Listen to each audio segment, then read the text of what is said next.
السلام عليكم ورحمة الله تعالى وبركاته. نحمده ونصلي ونسلم على رسوله الكريم، أما بعد. قال الله تبارك وتعالى في القرآن العظيم والفرقان الحميد: أعوذ بالله من الشيطان الرجيم، بسم الله الرحمن الرحيم. قل تعالوا أتل ما حرم ربكم عليكم ألا تشركوا به شيئا وبالوالدين إحسانا ولا تقتلوا أولادكم من إملاق نحن نرزقكم وإياكم إلى آخره. آمنت بالله صدق الله مولانا العظيم. آئیے سورۃ الانعام کی ایک بڑی پیاری آیت کریمہ گزشتہ جمعات مبارکہ کو بھی اس کا ایک جز اور اس کے متعلق کچھ باتیں پیش کی گئی تھی. مزید اس کی تفصیل اور اس آیت کریمہ کی ضمن میں کچھ باتیں پیش کرنے سے پہلے ہمارا مل کر ہم سب کے آقا و مولا تاجدار مدینہ صلی اللہ علیہ وسلم کی بارگاہ عالیہ میں سبھی حضرات مل کر کے بآواز بلند درود پاک پڑھیں. اللهم صل على سيدنا ومولانا محمد وسلم صلاة وسلام عليك يا رسول الله صلی اللہ علیہ وسلم. ایک مرتبہ اور نبی اور آل نبی کی بارگاہ میں درود پاک پڑھیں. صلی اللہ علی محمد صلی اللہ علیہ وآلہ وبارک وسلم. کلام مقدس کی اس آیت کریمہ میں گزشتہ جمعات مبارکہ میں اس کا جو مقصد نزول ہے، اس موقع پر یہ آیت کریمہ نازل ہوئی اور یہ احکام جاری کیے گئے، وہ بھی بیان کیا گیا.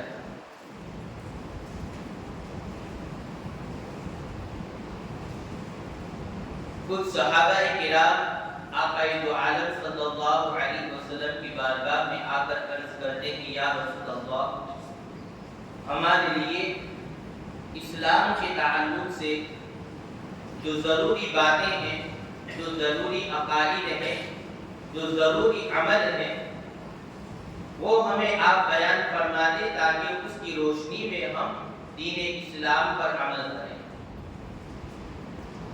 یہ جو آیت کریمہ میں 10 چیزیں بیان کی گئی جس پر مسلمانوں کو عمل کرنے کی تاکید کی گئی اور یہ فرض ہے. ایک تو یہ اللہ تشرکو بہ شیئا، سب سے پہلا یہ کہ اللہ تعالی کے ساتھ کسی کو شریک نہ کرے. تو اس کا جو اپوزٹ ہوگا، مد مقابل ہوگا، وہ فرض ہے. کسی چیز کو اللہ کا شریک ماننا یہ آپ کو کفر میں ڈال دے گا، آپ کافر ہو جائیں گے. تو اس کا مقابل اپوزٹ کیا ہوگا کہ تم پر یہ واجب ہے، فرض ہے کہ تم اللہ کو ایک مانو، کسی اور کو خدا نہ مانو. ہمارے یہاں ملک ہندوستان میں چونکہ ہم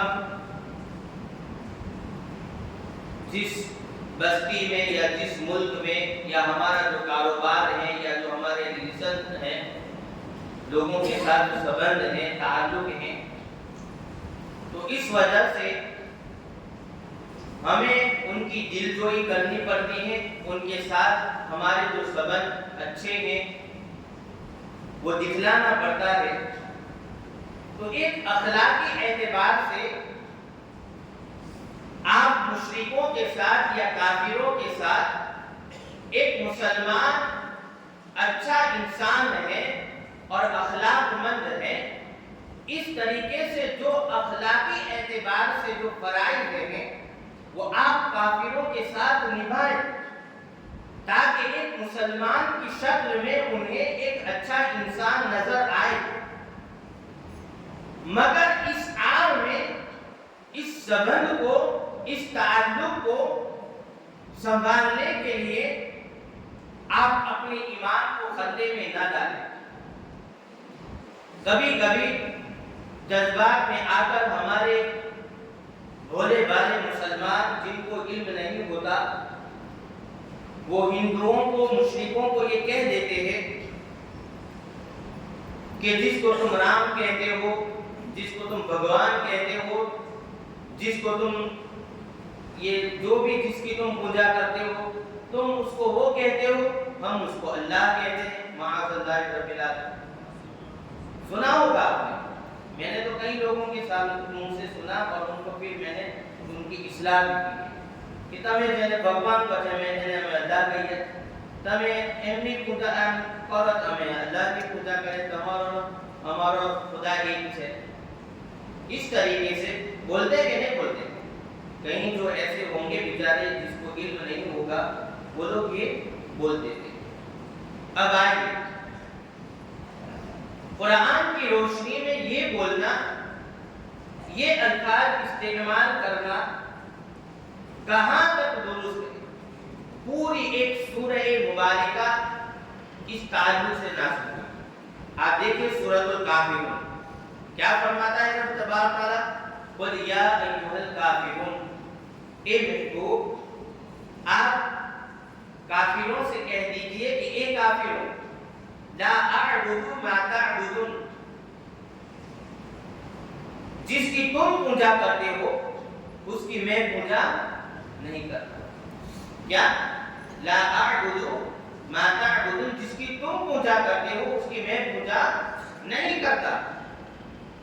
ولا انتم عابدون ما اعبد، اور تم اس کی پوجا نہیں کرتے جس کی میں پوجا کرتا ہوں۔ ولا انا عابد ما عبدتم، اور نہ میں اس کی پوجا کرتا ہوں جس کو تم پوجتے ہو۔ ولا انتم عابدون ما اعبد، اور نہ تم جس کی پوجا کرتے ہو میں اس کی پوجا نہیں کرتا، اور جو میں جس کی پوجا کرتا ہوں تم اس کی پوجا نہیں کرتے۔ لکم دینکم ولی دین، تمہارا دین تمہارے لیے ہے اور مجھے میرا دین ہے۔ یہ کون ہے؟ پوری آیت سورہ مبارکہ آقا عالم صلی اللہ علیہ وسلم پر نازل کی گئی کہ ان کافروں سے، کیونکہ اس وقت بھی ہو سکتا ہے کہ کسی نے یہ کہا ہو، جس طریقے کے کلمات آج کچھ مسلمان استعمال کر رہے، تو یاد رکھیں، تعلق رکھیں، اچھا انسان بنے، اچھے مسلمان ہونے کی حیثیت سے اپنے اخلاق، اپنے کردار کو اچھا بنائے، مگر ضروری نہیں ہے کہ آپ ان کے خداؤں کی پرستش کرنے لگے یا یہ کہنے لگے کہ جو تمہارا خدا ہے وہ ہمارا خدا ہے۔ ہرگز نہیں، ہم جس اللہ کی عبادت کرتے ہیں، ہم جس اللہ کو رب اور اپنا معبود مانتے ہیں، وہ ان کا نہیں ہے، وہ اس کی پوجا نہیں کرتے، وہ مورتیوں کی پوجا کرتے ہیں۔ وہ جس کو خدا مانتے ہیں، جس کی پرستش کرتے ہیں، انہوں نے مجسمے بنائے ہوئے ہیں اور ان کو وہ خدا مانتے ہیں جن کو مسلمان خدا نہیں مانتے۔ تو یہ ہے کہ اللہ تشرکوا بہ شیئا، اللہ کے ساتھ کسی کو بھی شریک نہ کرے۔ شرک کریں گے تو آپ مشرک ہو جائیں گے، دائرہ اسلام سے خارج۔ دوسری بڑی اہم چیز تو اس کے فوراً بعد رب تبارک و تعالیٰ نے بیان فرمائی وَبِالْوَالِدَيْنِ إِحْسَانًا، کہ اپنے والدین کے ساتھ، ماں باپ کے ساتھ احسان کرو۔ احسان کا ایک معنی یہ ہوتا ہے کہ ان کے ساتھ حسن سلوک کرو، یہ صرف اس کا معنی ہوتا ہے۔ مگر احسان کسے کہتے ہیں؟ بغیر لوث، بغیر کسی لالچ کے بغیر کسی اجر کو طلب کیے آپ کسی کو کچھ ارپن کر دے، گفٹ کر دے، تحفہ کر دے، اس کو احسان کہتے ہیں، جس سے آپ واپس لینے کی کوئی امید نہ رکھیں، اس کو کیا کہتے ہیں؟ احسان۔ تو پتہ چلا قرآن کہتا ہے کہ والدین کے ساتھ احسان کرو، یعنی ان سے ہر معاملے میں محبت ہو، مال خرچ کرنا ہو، وقت کی قربانی ہو، ہر معاملے میں والدین کے ساتھ احسان سے رہو، ماں باپ کے ساتھ احسان سے رہو۔ اب قرآن نے یہ چیز آپ پر فرض کر دی، کیا؟ وَبِالْوَالِدَيْنِ إِحْسَانًا، اپنے ماں باپ کے ساتھ احسان کرو، حسن سلوک کرو۔ اس کا اپوزٹ کیا ہوگا؟ اس کا مد مقابل کیا ہوگا؟ بے حرمتی ہے، بے ادبی ہے، گستاخی ہے، تو یہ حرام ہے۔ کیا ہے؟ تعظیم کیا ہے؟ فرض ہے۔ کیا ہے؟ بولیے۔ یہ قرآن کہتا ہے، یہ میرے کلمات نہیں ہیں، میری زبان ہے، میری آواز ہے جو آپ سن رہے ہیں، لکھا قرآن کا ہے، نازل کیا ہوا اللہ کا ہے۔ ماں باپ کی تعظیم کیا ہے؟ فرض۔ اب فرض کسے کہتے ہیں؟ تو روزہ فرض ہے۔ کیا؟ فرض وقتہ نماز فرض ہے۔ مالک استطاعت پر حج کرنا فرض ہے۔ تو یہ فرض ہے، اسی طریقے سے ماں باپ کی تعظیم کرنا یہ بھی فرض ہے۔ ہم نماز کو فرض جانیں، مگر کوئی یہ کہہ دے کہ ماں باپ کی تعظیم، ماں باپ کا ادب، ان کی رسپیکٹ کے فرض نہیں ہے، تو آپ نے ایک فرض کا انکار کیا، جس طرح نماز کے فرض ہونے کا انکار کیا۔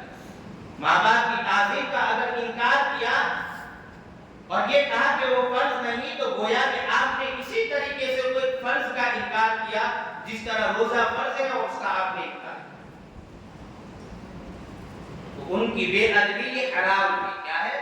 فرض کا مقابل جو ہوگا وہ حرام ہے۔ ہمارے معاشرے میں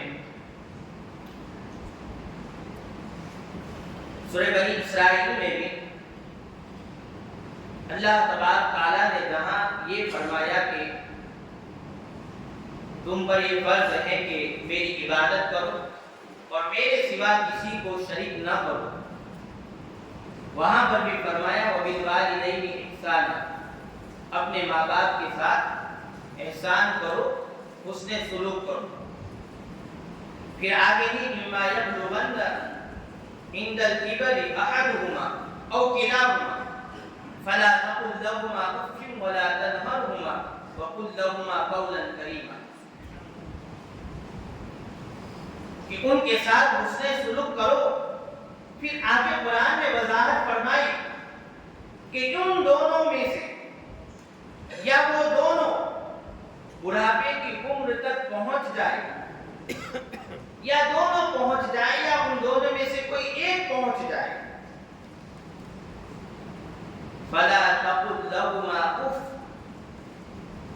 اگر کبھی ان کی کسی حرکت پر، کسی کام پر تمہیں غصہ آ جائے تو ماں باپ کو اف بھی نہ کہو، ولا تنہرہما، اور انہیں جھڑکو نہیں، وقل لهما قولا کریما، اور ان سے بھلائی کی بات کرو۔ ہمارے معاشرے میں یا جس دور سے ہم گزر رہے ہیں، ماں کی محبت یقیناً ایک بڑا درجہ رکھتی ہے، اور ماں کا جو مقام ہے یقیناً حدیث پاک کی روشنی میں بہت بڑا ہے۔ وہ حدیث پاک میں ایک صحابی نے پوچھا کہ یا رسول اللہ، مجھ پر سب سے زیادہ کس کا حق ہے؟ وہ صحابی نے 3 مرتبہ پوچھا تو 3 مرتبہ آقا دو عالم صلی اللہ علیہ وسلم نے ماں کا ذکر فرمایا، 4 مرتبہ باپ کا ذکر فرمایا۔ میں سمجھتا ہوں کہ احادیث کریمہ میں ماں چونکہ ایک عورت ہے، لیڈیز ہے، مرد کے مقابلے میں عورت کمزور ہوتی ہے، تو شاید حدیث پاک میں آقا دو عالم صلی اللہ علیہ وسلم نے اولاد کو ماں کے حقوق کی اتنی تاکید اس لیے کی کہ باپ بہر انسان ہے، مرد ہے، وہ عورت کے مقابلے میں طاقتور ہوتا ہے، وہ کیسے بھی مصیبت آ جائے، کسی کا بھی مقابلہ کرنا ہو، مرد ہونے کی حیثیت سے مرد مقابلہ کر لے گا، مگر عورت کیونکہ جسمانی اعتبار سے ہر اعتبار سے کمزور ہے تو شاید ان مصیبتوں آلام کا مقابلہ نہ کر سکے، اس لیے اولاد کو ماں کی محبت، ان کی خدمت، ان کے مرتبے کی اتنی تاکید کی گئی کہ وہ اولاد جو ہے ماں کا خیال ہے۔ مگر معاشرے میں لوگوں نے اتنا ظلم کیا کہ ماں کی فضیلتوں پر اتنی حدیثیں بیان کی، اتنی روایتیں بیان کی کہ ایک نوجوان طبقے کو، ایک مرد کو اتنا ایموشنل کر دیا کہ اس کو ماں کی محبت ہی سجائی دیتی ہے، بمقابلے میں اگر ماں کے باپ آ جائے تو پھر اولاد جو ہے وہ ماں کی طرف ہوگی، باپ کی طرف نہیں ہوگی۔ حالانکہ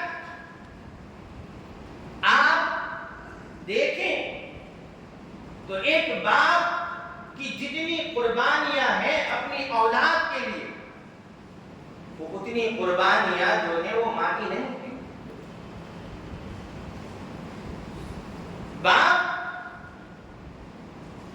حدیث پاک کی روشنی میں آقا دو عالم صلی اللہ علیہ وسلم نے ارشاد فرمایا کہ ماں اگر تمہاری جنت ہے تو باپ تمہارے لیے جنت کا دروازہ ہے۔ ماں کی خدمت کر کے تم جنت کے مقام کو تو حاصل کر لو گے، مگر باپ تمہارے لیے دروازے کی ایک گیٹ کی حیثیت رکھتا ہے، جب تک وہ دروازہ نہیں کھلے گا تم جنت میں داخل نہیں ہوگے۔ پتہ چلا کہ ایک مکان میں داخل ہونے کے لیے، اس میں انٹری کرنے کے لیے، اس مکان کے لطف اٹھانے کے لیے، جو کہ وہ مکان جنت ہے، تو جنت میں داخل ہونے کے لیے تمہیں باپ کو راضی کرنا پڑے گا۔ باپ جو ہے وہ اولاد میں اکثر جو ہے وہ کرب ہوتا ہے، اپنی اولاد پر وہ تھوڑا رعب جاری رکھتا ہے تاکہ دونوں کی محبت اس کو بگاڑ نہ دے۔ باپ کے ڈر سے، باپ کے خوف سے اگر بچہ کوئی غلط راہ اختیار کرتا ہوگا تو وہ باپ کا ڈر اس کے اندر ہوگا، تو وہ غلط راہ پر جانے سے وہ ڈر جائے گا اور وہ بچا رکھے گا۔ آپ دیکھیں کہ ایک باپ اپنی اولاد کی کامیابی کے لیے کیا کیا مصیبتیں اٹھا دیں گے، چاہے وہ سڑکوں پہ ایک لاری گھمانے والا ہو، رکشہ سے اپنے گھر کو چلانے والا ہو، یا میل چلانے والا ہو، یا شو روم چلانے والا ہو، ہر کوئی صبح سے لے کر شام تک رات کے اندھیروں کو وہ نہیں دیکھتے اور اپنے وقت، اپنے جسم کی جو آرام ہے اس کو قربان کر کے انسان یہ محنتیں کرتا ہے، وہ کس کے لیے کرتا ہے؟ وہ اپنی اولاد کے لیے کرتا ہے۔ آپ نے ان باپ کو بھی دیکھے ہوں گے کہ جن کے اے سی کے شو روم ہوں گے، اعلیٰ آفس ہوگی، مرسیڈیز اوڈی گاڑی بھی گھماتے ہوں گے، مہنگی گاڑیاں بھی گھماتے ہوں گے۔ اگر کسی راستے سے گزرتے ہیں، انہیں کسی چیز کی ضرورت ہو تو وہ گاڑی کا کارڈ اتار کر کے دکان والے کو آرڈر کریں گے، وہ دکان والا ان کو سامان بھی گاڑی میں دے جائے گا۔ مگر جب کسی اسکول یا کالج یا کسی یونیورسٹی میں اپنے بچوں کا ایڈمیشن کرانا ہوتا ہے تو وہ باپ جو کبھی اے سی کے بغیر نہیں رہتا وہ بھی لمبے قطاروں میں اپنے بچوں کے ایڈمیشن کے لیے وہ قطاروں میں کھڑا رہتا ہے، میلوں میں رات دیر تک وہ وقت کی اپنے جسم کے آرام کی قربانیوں کو دے کر کے وہ اپنے بچوں کی ترقی کے لیے وہ کوشش کرتا رہتا ہے۔ ہر محاذ پر باپ جو ہیں وہ اپنی اولاد کے لیے قربانیاں دیتا ہے۔ ایک صحابی آقا دو عالم صلی اللہ علیہ وسلم کی بارگاہ میں آ کر عرض کرتے ہیں، یا رسول اللہ، میرا بیٹا ہے، میں بوڑھا ہو چکا ہوں، اب مجھ سے کچھ کام نہیں ہو پاتا، میرے بیٹے کے پاس اخراجات کے لیے، خرچ کے لیے میں کچھ پیسہ مانگتا ہوں تو وہ میرے اخراجات کے لیے مجھ کو پیسے نہیں دیتا، وہ مجھ پر خرچ نہیں کرتا۔ میں نے ہر اس کی خواہش کو پورا کیا، ہر آرزو کو پورا کیا، مگر آج وہ میری ضروریات کو وہ پورا نہیں کر رہا۔ یہی بات وہ آقا دو عالم صلی اللہ علیہ وسلم سے کر رہے تھے۔ اتنے میں وہ نوجوان بھی آ جاتا ہے اور اپنے باپ کی آقا دو عالم صلی اللہ علیہ وسلم سے شکایت کرنے لگتا ہے۔ جب وہ بیٹا شکایت کرتا ہے اور جب وہ باپ اپنے بیٹے کی شکایت آقا دو عالم صلی اللہ علیہ وسلم سے کرتے ہیں، آقا دو عالم صلی اللہ علیہ وسلم کی آنکھوں سے آنسو جاری ہو جاتے ہیں اور فرماتے ہیں کہ اے بوڑھے شخص، تیری آواز جہاں تک پہنچی ہے، درختوں کے پتوں تک پہنچی، کنکروں تک پہنچی، جہاں تک پہنچی، تیری آواز کو سن کر وہ سب رو رہے ہیں۔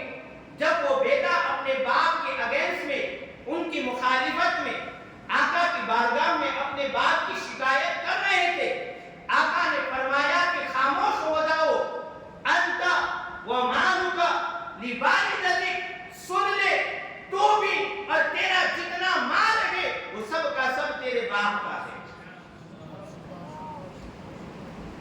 بظاہر آپ نے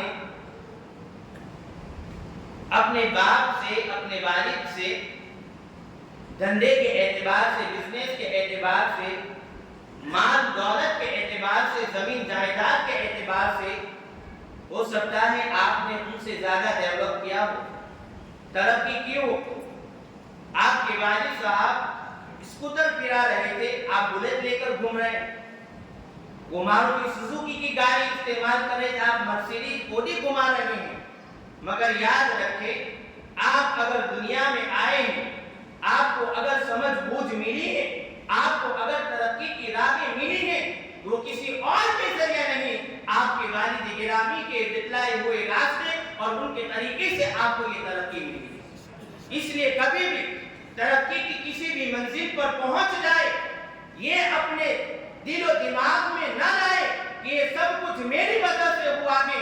یہ آپ سوچیں کہ میرے والد صاحب کی کوششوں اور ان کی دعاؤں سے یہ ہوا۔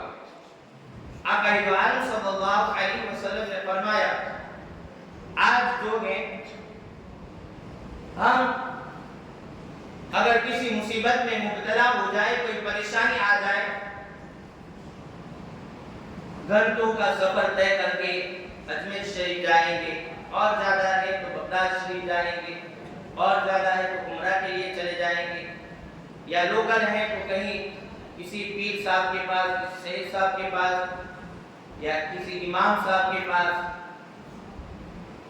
حضرت دعا کرتے ہیں، یہ پریشانی آ گئی، وہ پریشانی آ گئی، آپ کی دعا سے میرا یہ کام ہو جائے گا۔ سنیں اور اس بات کو اپنے دل و دماغ میں بٹھا لیں، اور یہ میری گارنٹی ہے، میری کیا، حضور کی یہ گارنٹی ہے۔ آقا دو عالم صلی اللہ علیہ وسلم نے فرمایا دعاء والدک کا دعائی لکم، اے صحابہ تمہارے والد کی دعا ایسی ہے جس طرح مجھ محمد کی دعا تمہارے لیے ہے۔ ہمارے نبی کی دعا رد نہیں ہوتی، اسی طریقے سے باپ کی دعا اولاد کے حق میں رد نہیں ہوا کرتی۔ اعلیٰ حضرت امام اہل سنت کہ اگر جوائنٹ فیملی میں اگر آپ رہتے ہیں، ایک ہی گھر میں رہتے ہیں، تو صبح سب سے پہلی اگر آپ کی ملاقات آپ کے والد صاحب کے لیے ہو، اگر آپ بیٹھے ہیں تو آپ پر ضروری ہے کہ ان کے ادب کے لیے، رسپیکٹ کے لیے آپ سب سے پہلے کھڑے ہو جائیں، اور شام کو ان کے لیے کھڑے ہو جائیں۔ یہ ادب ہے، ان کو بیٹھنے کے لیے جگہ ہے۔ آپ ذہنی اعتبار سے فزیکلی آپ سوچیں کہ آج ہمارے دلوں میں اس چیز کا مجھے انکار نہیں ہے، اور میں آپ کو اس چیز سے روکتا بھی نہیں ہوں کہ آپ اپنی ماں کا ادب احترام نہ کریں، یہ نہیں کہتا ہوں، مگر ایک ماں کی زندگی ایک گھر کی خدمتوں کے اندر محدود ہے۔ آپ کے لیے وہ برتن دھو رہی ہیں، آپ کو نظر آتا ہے، وہ کپڑے دھو رہی ہیں، آپ کو نظر آتا ہے، وہ ٹفن تیار کر رہی ہے آپ کے لیے، آپ کو نظر آتا ہے، وہ گھر کا کام کاج کر رہی ہے، آپ کو نظر آتا ہے۔ مگر ایک باپ جب نوکری کے لیے جاتا ہے، جاب کے لیے جاتا ہے، تو اس کا سیٹ اس کے ساتھ کس طرح بات کرتا ہے وہ آپ کو نظر نہیں آئے گا۔ اس نے اس نوکری کو پانے کے لیے کتنی مصیبتیں، کتنی کٹھنائیاں اٹھائی ہیں، وہ آپ کو نظر نہیں آئے گی۔ اس نے آپ کے لیے مکان بنانے کے لیے کتنے لوگوں سے قرضہ لیا ہے، کتنی بینک کی لون لی ہے، وہ آپ کو نظر نہیں آئے گی۔ اس نے آپ کی خواہشات کو پورا کرنے کے لیے کتنی قربانیاں دی ہیں اور اپنی خواہشوں کو مارا ہے، وہ آپ کو نظر نہیں آئے گا۔ اس لیے شاید آپ کے دل میں جو مقام ماں کا ہے وہ باپ کا نہیں ہو پاتا۔ مگر یاد رکھیں کہ حضور صلی اللہ علیہ وسلم نے یہ فرمایا کہ جس طرح مجھ محمد کی دعا اے صحابہ تمہارے لیے ہے، تمہارے باپ کی دعا تمہارے حق میں ویسے ہی ہے۔ پیروں کے ہاتھ چومتے ہو چومو، مجھ کو اس سے کوئی انکار نہیں۔ سید سادات کے ہاتھ چومتے ہو چومو، اس سے کوئی اعتراض نہیں۔ کوئی عالم دین پرہیزگار متقی ہیں، آپ ان کا ادب احترام کریں، اس کا بھی بدلہ آپ کو ملے گا۔ مگر ادب سے آپ اپنے والد صاحب کا ہاتھ چومیں، ان سے دعائیں کرائیں، ان سے دعائیں لیں، کیونکہ ہمارے نبی نے فرمایا کہ ان کی دعا تمہارے حق میں نبی کی دعا ہے۔ اس طرح ہے انشاءاللہ تعالی وہ آپ کے لیے دعا کریں گے تو پھر وہ انشاءاللہ تعالی رد نہیں ہوگی۔ تو قرآن نے اللہ تبارک تعالیٰ نے اپنے ساتھ پہلا جو فرمایا کہ میرے ساتھ کسی کو شریک نہ کریں، دوسرا جو وبالوالدین احسانا، اپنے ماں باپ کے ساتھ احسان کریں۔ دیکھیں کسی شاعر نے بہت خوب اشعار کہے ہیں، 2 منٹ لگے گا، مگر میں یہ چاہتا ہوں کہ ہمارے معاشرے میں، ہمارے سماج میں اس چیز کی جو کمی ہے اس کمی کو دور کیا جائے، اور یہ آپ عادت بنائیں اپنے ماں باپ کے ہاتھ چومنے کی۔ چھوٹے بچے ہیں، مدرسے آئیں، اسکول جائیں، نوجوان ہیں، جاب پر جائیں، کہیں بھی جائیں، گھر سے نکلے دعائیں دیں ماں باپ کی، ہاتھ چومیں ان کا، اور پھر اپنے گھر سے روانہ۔ عزیز تر مجھے رکھتا تھا وہ رگ و جان سے، یہ بات سچ ہے کہ میرا باپ کم نہیں تھا میری ماں سے۔ وہ ماں کے کہنے پر کچھ رعب مجھ پر رکھتا تھا، یہی وجہ ہے کہ وہ مجھے چومتے ہوئے جھٹکتا تھا۔ وہ آشنا میرے ہر کرب سے رہا ہر دم، جو کھل کے رو نہیں پایا مگر سسکتا تھا۔ جڑی تھی اس کی ہر ایک ہاں میری ہاں سے، یہ بات سچ ہے کہ میرا باپ کم نہیں تھا میری ماں سے۔ ہر ایک درد وہ جب چاہے خود پہ سہتا تھا، تمام عمر سوائے میرے وہ اپنوں سے کٹ کے رہتا تھا۔ وہ لوٹتا تھا کہیں رات کو دیر گئے، دن بھر وجود اس کا پسینے میں ڈھل کر بہتا تھا۔ گیلے رہتے تھے پھر بھی مجھے ایسے چاک گریباں سے۔ یہ بات سچ ہے کہ میرا باپ کم نہیں تھا میری ماں سے، پرانا سوٹ پہنتا تھا، کم وہ کھاتا تھا، مگر کھلونے میرے سب وہ خرید کے لاتا تھا۔ وہ مجھے سوئے ہوئے دیکھتا رہتا تھا جی بھر کے، نہ جانے کیا کیا سوچ کر وہ مسکراتا رہتا تھا۔ میرے بغیر تھے سب خواب اس کے ویرانے۔ یہ بات سچ ہے کم نہیں تھا میرا باپ میری ماں سے۔ واخر دعوانا الحمدللہ رب العالمین۔ السلام علیکم۔